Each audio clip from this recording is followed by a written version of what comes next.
She started the rice at 5:17 in the morning, not because she had to, not because anyone had asked her to, but because jollof rice made the way her mother Abena had taught her, the slow way, the real way, with tomatoes roasted first, so their sweetness concentrated before anything else touched the pot. Takes time that you cannot rush without losing the thing that makes it worth making. Before we started commenting on your city name and subscribing to this channel, Nadia Ose understood this about food, the way she understood it about most things that mattered. Patience was not a delay. Patience was the ingredient. She stood in the kitchen of their midtown apartment in the particular quiet of early morning.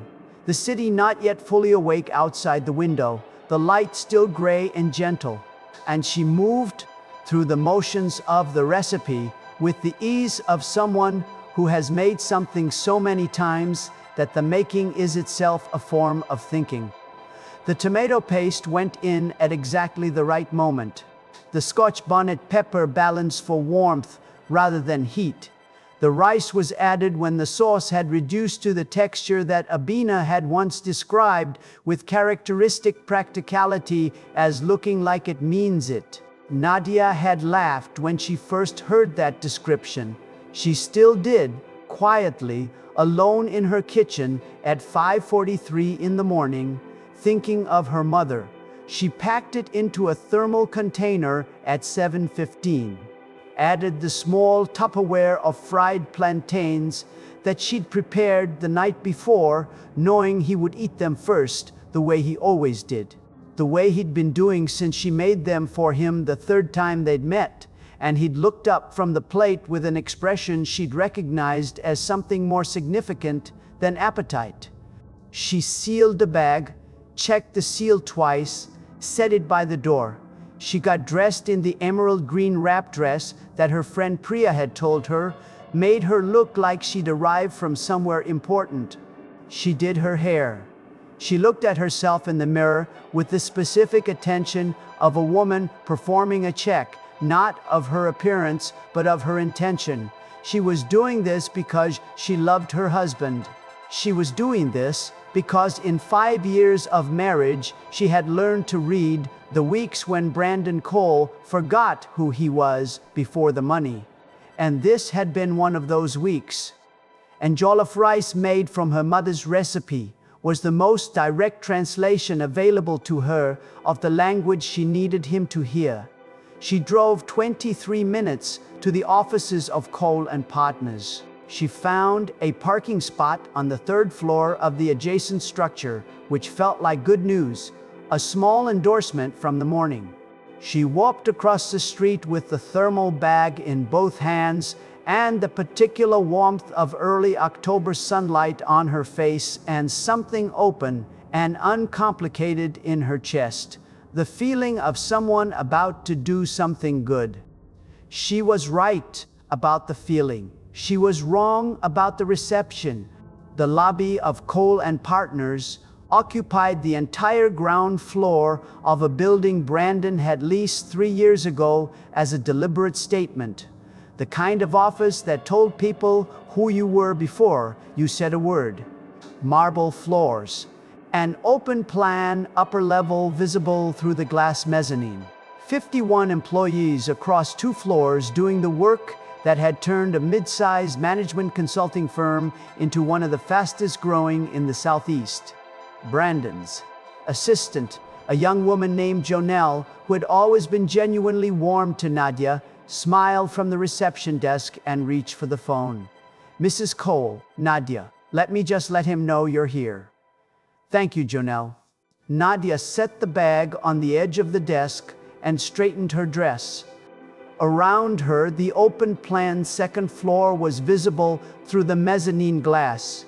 People at standing desks, people in small clusters, the particular industrious hum of a company mid-morning. Jonelle's expression shifted almost imperceptibly as she listened to the response on her end of the phone.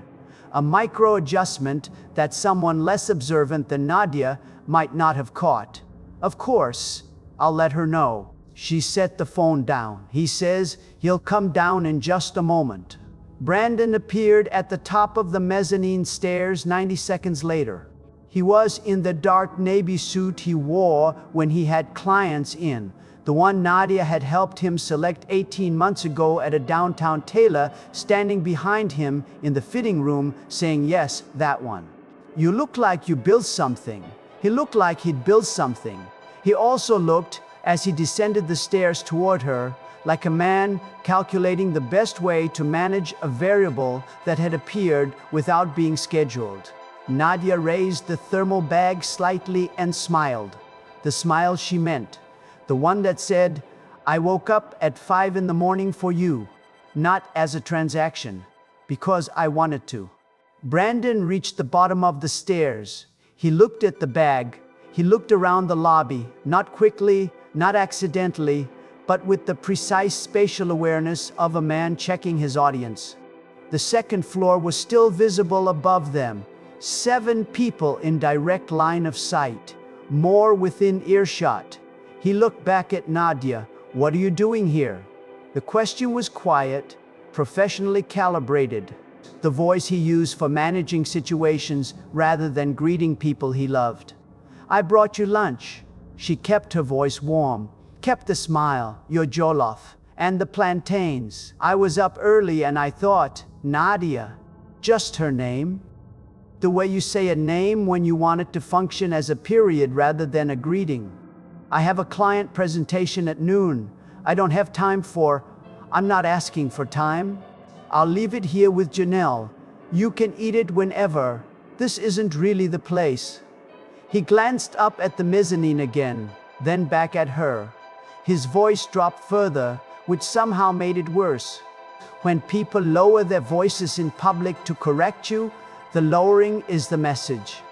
The lowering says, "You are an embarrassment that I am generously choosing to manage quietly. You should have called first. I've mentioned that the office isn't. I just wanted to bring you lunch, Brandon." "I know," said the way you say "I know" to end a conversation rather than to honor what was just said. "Leave it with Janelle. I'll see you tonight." He was already turning, already reconstructing the posture of a man who had handled a small disruption efficiently and was returning to the business of being impressive. The 7 people on the mezzanine had not looked away. The 4 people in the lobby had gone carefully still. Janelle, at the reception desk, was doing something with her computer that she was not actually doing. Nadia placed the thermal bag on the reception desk. She straightened the strap so it sat neatly. She looked at Janelle, who looked back at her with an expression that was entirely too full to be professional neutrality, with eyes that said, "I am so sorry, and I see you, and what just happened was not acceptable. And I cannot say any of those things out loud because I work here." Nadia nodded once, briefly, in acknowledgement of everything Janelle couldn't say. Then she turned and walked back across the marble lobby to the glass front doors. She pushed through them into the October morning. She walked to the parking structure. She took the elevator to the 3rd floor. She found her car. She sat in the driver's seat with both hands in her lap and the engine off and looked at the concrete wall in front of her. The morning had started at 5:17 with her standing at a stove making something with patience and love. It was now 9:48 and she was sitting in a parking garage holding a clarity she had been outrunning for 3 years. She had her answer. She had driven 23 minutes and walked across a sunny street in an emerald dress to get it. And she had gotten it cleanly and completely, and there was nothing ambiguous remaining. She started the engine. She drove home. She did not cry until she was inside the apartment with the door closed behind her, and even then it was brief, because Nadia Osei had her mother's gift for processing pain efficiently, and her mother's harder-won knowledge that the tears worth crying were the ones that clarified rather than the ones that circled. She was clear now. Nadia had grown up in Decatur, Georgia, the eldest of 3 children born to Abena and Kofi Osei, who had immigrated from Kumasi in 1989 with 2 suitcases, a set of professional qualifications that American institutions spent 2 years failing to recognize, and a refusal to allow that failure to define their ceiling. Kofi eventually became a civil engineer. Abena became a registered nurse, and then, after her children were in school and her hands had more hours in them than the hospital required, the person that the entire extended Ghanaian community in Decatur called when they needed food for a wedding, a funeral, a naming ceremony, a graduation, a homecoming, any gathering that required the particular comfort of being fed by someone who cooked as if the people eating mattered to her personally. Because they did. That was Abena's operating principle in the kitchen and in life. People matter personally. You do not feed strangers, you feed people. The distinction was not about familiarity, it was about intention. You bring your full attention to the plate of someone you have never met because they are a person, because they are hungry. Because the act of preparing food for another human being is one of the few acts that is entirely and unmistakably care. Nadia absorbed this curriculum across a childhood and adolescence spent in Abena's kitchen. She learned to cook before she learned to drive. She understood the architecture of flavor before she understood the architecture of a balance sheet, though she would eventually become fluent in both. Because Nadia had the kind of mind that saw systems wherever she looked and understood instinctively that a kitchen and a business were both systems requiring the same essential qualities: attention, consistency, the willingness to do the work that didn't show in the finished product but determined its quality completely.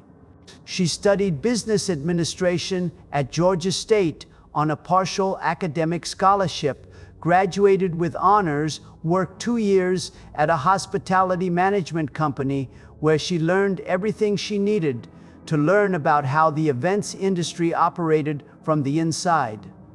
And then at 27, with $12,000 saved, and Abena as her first and most demanding quality control consultant, she launched Osei Table, a catering company built around West African cuisine, elevated to the standard of any fine dining establishment, designed for the corporate events market, named for the family that had given her both the food and the ethic behind it. She met Brandon Cole at a community development fundraiser in Atlanta in 2018, where she was operating a pop-up food stall as one of several local vendors selected to represent the neighborhood's culinary culture. He had come to the event in his professional capacity. Cole and Partners had a community investment program, and Brandon made a point of showing up at these things in person. And he had stopped at her stall, not because it was the most prominent, but because the smell reached him before the signage did. He'd asked about the jollof rice, not in the way people sometimes asked about ethnic food at events, with a kind of performative adventurousness that was actually a form of condescension, but with genuine appetite and genuine curiosity. He'd asked what made hers different. She had explained the roasted tomato method.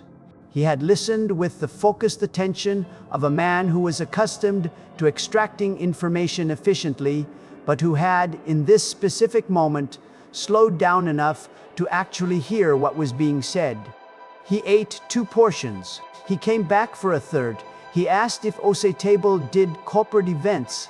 They talked for an hour across the stall counter. He was 31 and had recently crossed the threshold from promising to established. still close enough to his beginning to remember it clearly, not yet far enough from it to have decided that the beginning was something to be managed rather than acknowledged.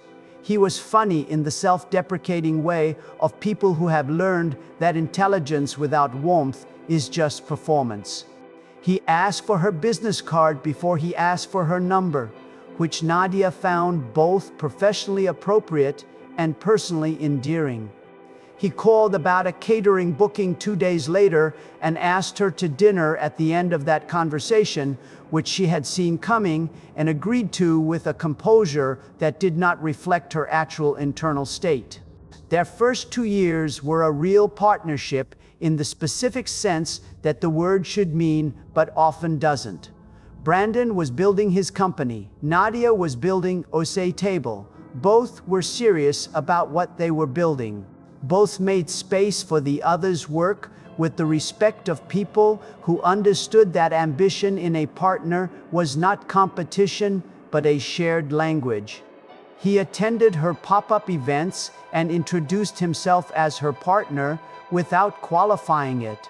He reviewed her business expansion plans with the analytical rigor he brought to client work and deferred to her expertise on every culinary and client relations decision because he understood that deference to genuine knowledge was not weakness but intelligence. She went to his client dinners and held her own in every conversation because Nadia held her own in every conversation, not through assertiveness, but through the simple confidence of a woman who was interested in other people and who had things worth saying when she spoke. His colleagues liked her. His early investors liked her.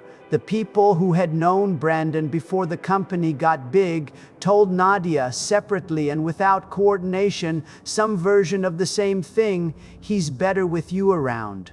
They married in October 2019 in a ceremony that Abena and Kofi hosted in their Decatur backyard with a tent that fit 90 people and food that Nadia and Abena prepared together over 3 days, which was itself a statement about what Nadia valued and how she marked significant things.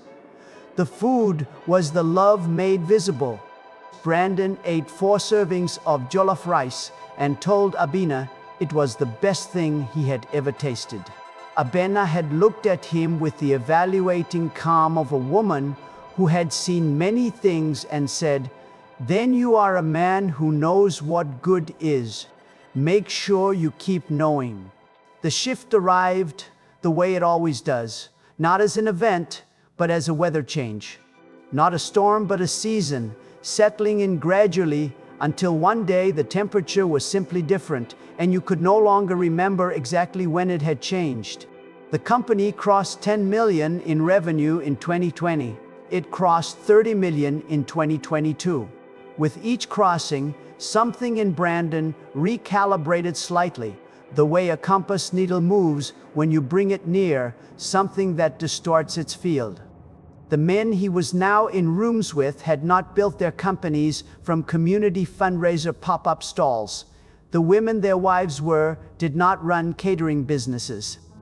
The world he was now professionally inhabiting had an aesthetic, and the aesthetic had an expectation, and the expectation was incompatible with the full, specific, rooted reality of who Brandon Cole had actually been and who he had actually married.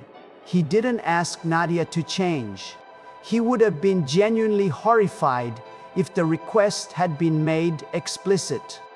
What he did instead was far more insidious because it was deniable at every individual point while being unmistakable as a pattern. He began to answer for her at dinners when questions were directed her way, redirecting before she could respond with smooth efficiency that looked like helpfulness but functioned as management. He began to refer to Osei Table in conversations with colleagues as Nadia's catering thing, a diminution so small it almost wasn't anything, Almost, except that she heard it every time, and every time it landed differently than he intended. He introduced her at his company's holiday party in 2021 without mentioning her name in full. Brandon Cole's wife, brief smile, moving on. In a room full of people she had met twice before, and who knew, or should have known, that she was the woman who had catered their Q3 leadership retreat. The language was the thing that cut deepest. Brandon had always appreciated Nadia's English, the particular music of it, the Ghanaian cadence that lived in her vowels, the West African proverbs that arrived in her speech when she was making a point she felt strongly about, which Abina had always said was the sign of a thought worth having. In 2022, he started correcting it. Not the grammar. Her grammar was impeccable, a fact of which she was quietly proud. The rhythm, the phrasing, the words she chose that were precise in the tradition she came from, and that he now occasionally described with a pained expression as a little much for this context. The corrections happened in front of people, always briefly, always framed as helpful, always landing as something else entirely. Nadia started the journal in June of 2022, a brown leather notebook that she kept in the kitchen drawer, which was where she processed most things that mattered, because the kitchen was her place of clearest thinking. She didn't write in it as an act of grievance. She wrote in it as an act of documentation, the instinct of a businesswoman who understood that patterns needed to be recorded before they could be addressed. She wrote dates, events, specific words said. She wrote her own responses and the responses she had chosen not to give. She wrote her observations about what she was watching happen and her honest assessments of what it meant. Entry from September 2022. He told the Hartley Group partners that I was a food entrepreneur, not the founder of Osei Table, not the woman who catered the conference they attended last spring, and whose food 3 of them specifically complimented in emails I have copies of. A food entrepreneur, like I sell jam at a farmer's market. I said nothing. I smiled. I am beginning to understand that my silence is not keeping the peace. It is constructing a room I will eventually need to find the door out of. Entry from March 2023. Osei Table completed its 48th corporate event. Revenue this year is on track to exceed $400,000. Brandon does not know this. Not because I have kept it from him exactly, but because he stopped asking and I stopped offering, and the space between those two things has become something I do not yet have the right word for. Entry from July 2023. The Bridgewater Hotel Group sent a formal partnership proposal. 3-year exclusive catering arrangement for their corporate event calendar in the region. Guaranteed minimum of $380,000 annually with performance incentives. I have read the contract 4 times. I have not told Brandon. I tell myself this is because I am still evaluating the terms. I know it is because I do not trust what he will do with the information. That is a thing I needed to write down in order to believe it fully. The contract sat in a folder on her side of the desk in the small home office, unsigned. Not because she was uncertain about it. She was entirely certain it was the right move and that Osei Table was ready for it, but because she had wanted, in some part of herself, that she was not quite ready to surrender, to share the news with her husband the way you share significant things with someone you consider a partner. She had been waiting for a moment that felt like the community fundraiser stall in 2018, when he had listened to her explain roasted tomatoes with his full attention and had come back 3 times. She had been waiting for a version of him that she was finally, on a Tuesday morning at 9:48 in a parking garage, accepting was no longer available. She signed the Bridgewater contract on a Wednesday, 19 days after the parking garage, not on impulse and not as an act of retaliation, with the deliberate intention of a woman who had finished her deliberation period and arrived at the conclusion it had always been moving toward. She signed it at the kitchen table with a pen Abena had given her when she launched Osei Table.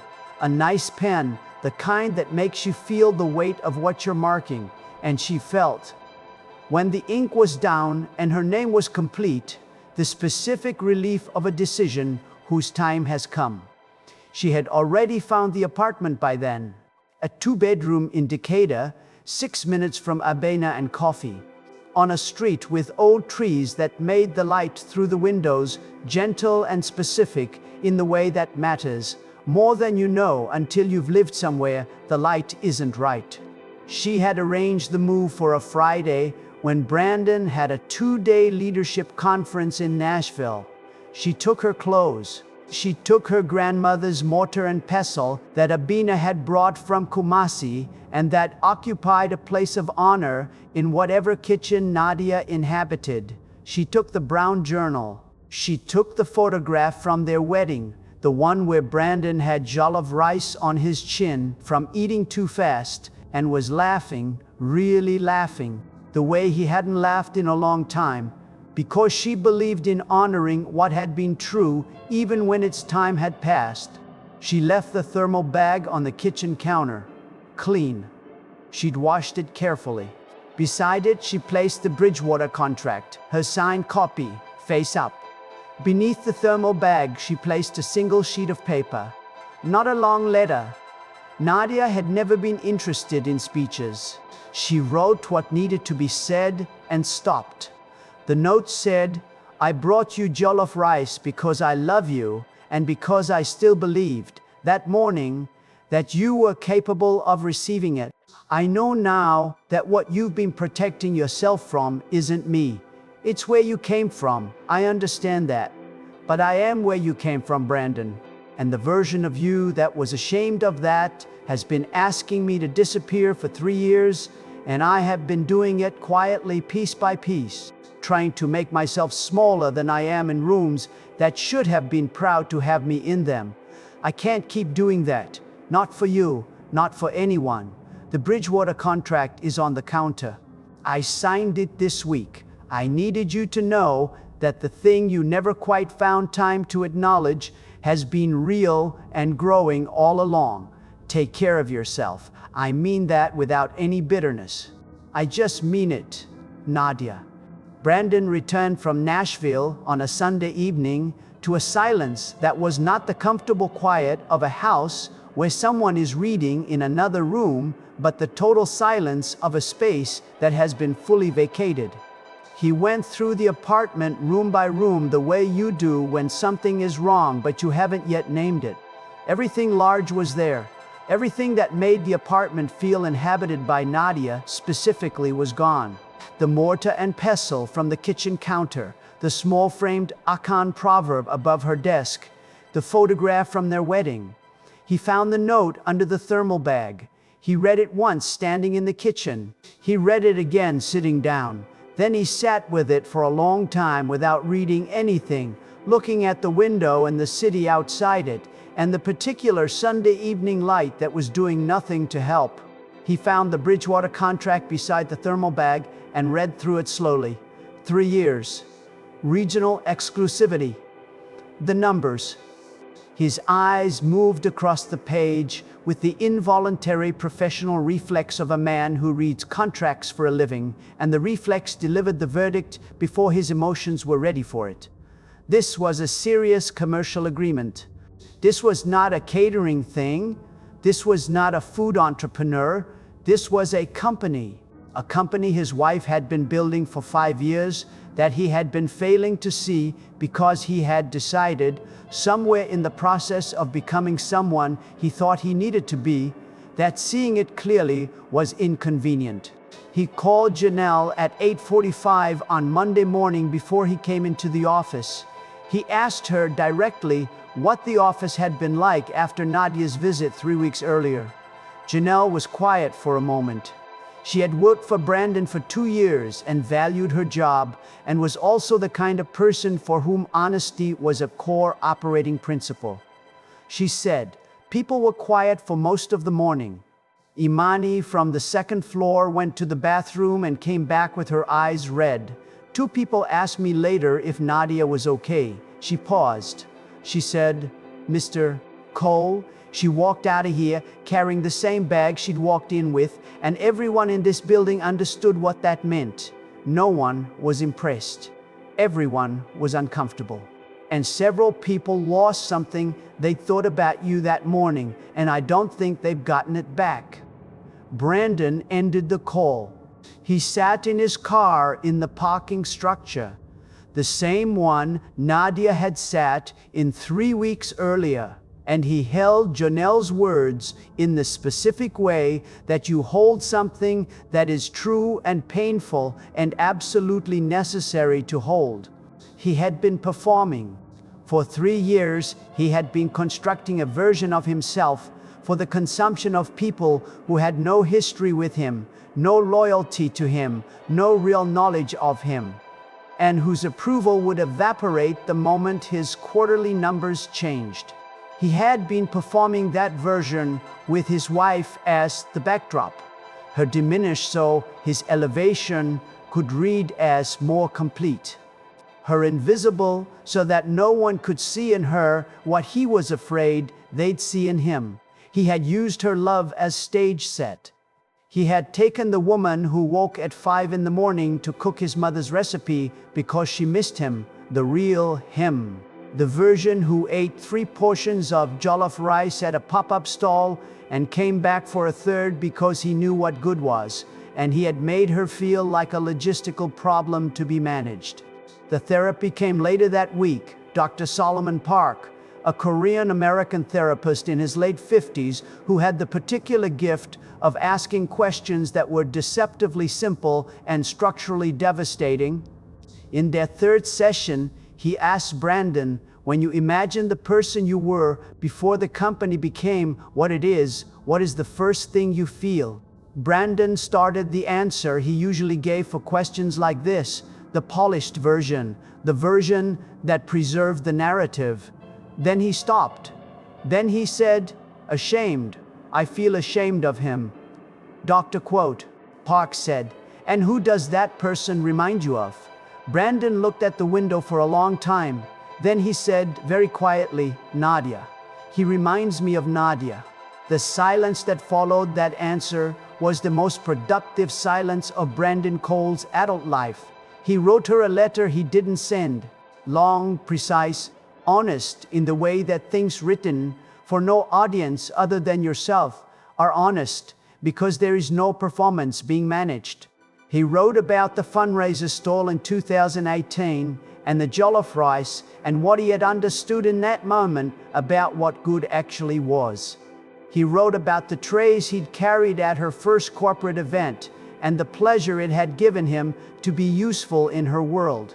He wrote about the dinner where he'd answered for her and what the look on her face had been and what he had done with that look, which was nothing, which was perhaps the most honest sentence in the whole letter. He wrote about the parking garage, mourning, and what she had come carrying, and what he had done with what she'd brought. He wrote, "You packed my favorite meal because you still believed I was worth feeding. I met that with management. I used the same voice I use for vendors, and I aimed it at the person who had made that food since 5 in the morning because she missed me."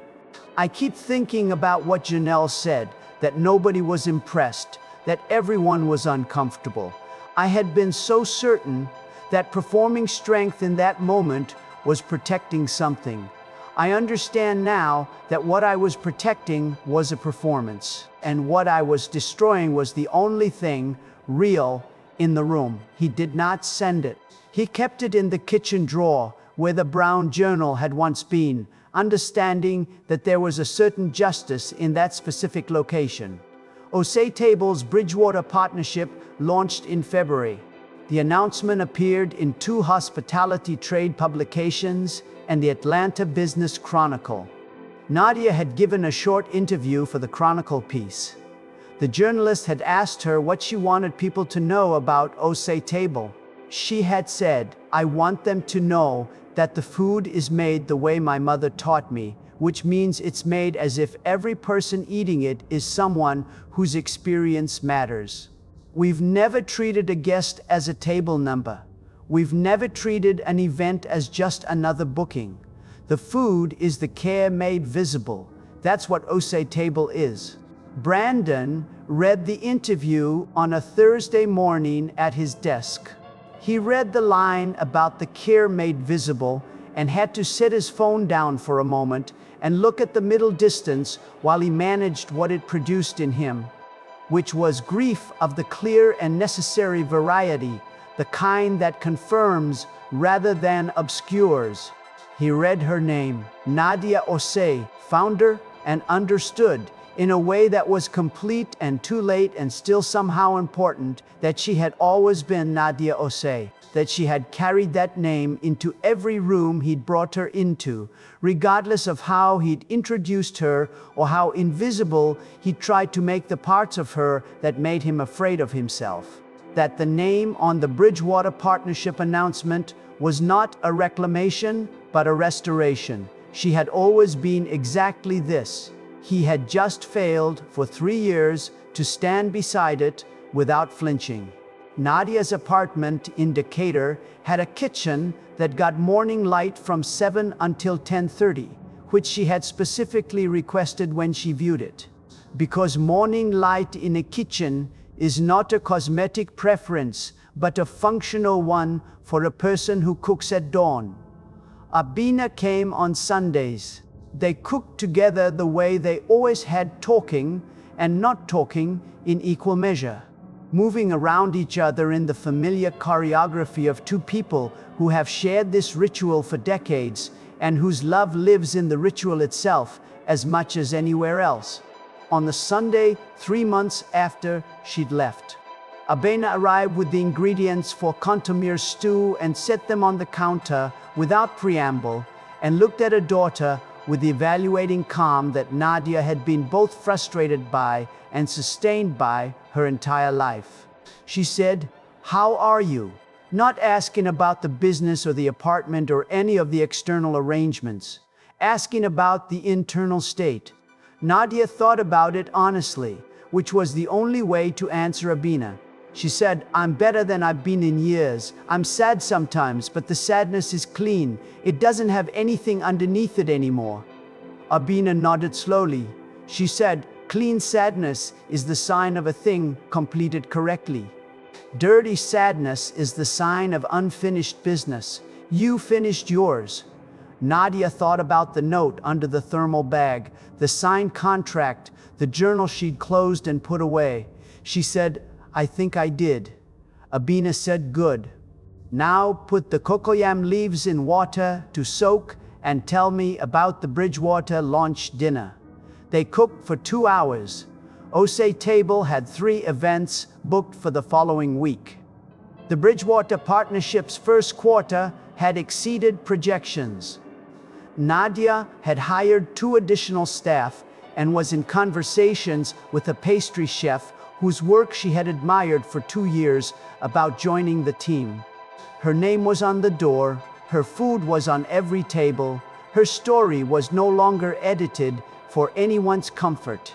Her mother's voice was in her hands while she cooked, and the morning light was exactly right, and the apartment smelled like everything she had come from and Nadia Osei was, with a completeness that required no performance and no audience, entirely herself. Because here is what no one tells you about choosing status over love in front of people you're trying to impress. They were not impressed. The 50 people in that office were not thinking about Brandon Cole's authority or his management or the smooth efficiency with which he handled the disruption. They were thinking about a woman in an emerald dress who had driven 23 minutes with a warm container of food she'd started making at 5 in the morning. and who had placed it on a desk and smiled at the receptionist and walked to the elevator with her head up and her composure fully intact and her dignity entirely her own. They were thinking about what that took. They were thinking about who she was. Status is performed for people who are watching what you have. Love is received from someone who sees who you are. The people who choose status in those moments are not actually protecting anything. They are revealing themselves. They are showing the room and themselves exactly who they are when it costs them something to be good. Brandon Cole had 50 witnesses to the version of himself he had been constructing. He thought he was performing strength. He was performing fear. The fear of someone who is so ashamed of where he came from that he cannot receive the smell of home in a public space without managing it like a threat. And Nadia Ose had carried that home into his building in both hands. She had carried it with care and without agenda. She had come with the specific, irreplaceable generosity of a person who loves you before you deserve it, and after you've stopped earning it, and during all the ordinary moments in between. She had come because she still believed that morning that the man who came back 3 times to her stall in 2018 because he knew what good was, that man was still inside the one in the navy suit managing variables in a marble lobby. She was right. He was still in there. He just wasn't available yet. The most expensive meal you will ever waste is the one made with love. Not because of the cost of the ingredients or the hours spent or the distance traveled, because of what it represents, what it says about the person who made it, what their willingness to make it says about who they believe you are. When someone wakes at 5 in the morning to cook your favorite food from their mother's recipe, they are not just feeding you, they are telling you, I see you. Not the title, not the performance, not the version you've been constructing for people who will never love you the way I do. The actual you. The one who was hungry and honest and unguarded the first time I made this for you. I still believe in that person. I am still cooking for that person. Are you still that person? The answer Brandon gave, with his voice, his posture, his audience scan, his professionally calibrated dismissal, was no. He had chosen not to be that person in that moment. He had chosen the room over the woman. He had chosen the impression over the truth. The room forgot about it by noon. The woman remembered it with clarity and without bitterness for the rest of her life, not as a wound, but as a fact. The fact that clarified everything and freed her to build fully and without apology. Exactly the life she had always been capable of building. So ask yourself right now, who is packing your favorite meal? Who is waking before the sun to make the thing that only they know you need? Who is driving across the city in the color that makes them feel like themselves carrying something made with their hands? Coming toward you not because they want something from you, but because they love you before you've done anything to deserve it today? And what are you doing with that? Are you receiving it in the fullness with which it's being offered? Or are you scanning the room first, calculating the audience, managing the optics of being loved by someone who reminds you of something you've been trying to leave behind? Choose the meal. Choose it without scanning the room. Choose to be the person who deserves to have it made for them. Choose to be present enough and humble enough and honest enough to let someone love you in public, in front of everyone, exactly as you are. Because Nadia Ose signed a $400,000 contract and launched a hotel partnership and built a company that made her name visible on every table it touched. And she did all of it after she left. She was always capable of all of it. The only thing the marriage had been costing her was the space to do it without apologizing for how it looked. Don't make the people who love you wait until after they've left to become what they were always going to be. Give them the space now. Receive the food now. Let yourself be seen now by the person who has always been willing to see you. The meal gets cold, the morning passes, the elevator closes. And some things, once set on a reception desk and left unclaimed, do not come back. This story is a fictional dramatization inspired by the real and universal experience of love, diminished in service of status, and by the quiet, remarkable courage of people who build extraordinary things while being made to feel ordinary. Choose to see the people who see you. Choose to honor love before you have to grieve it. Choose to deserve the meal.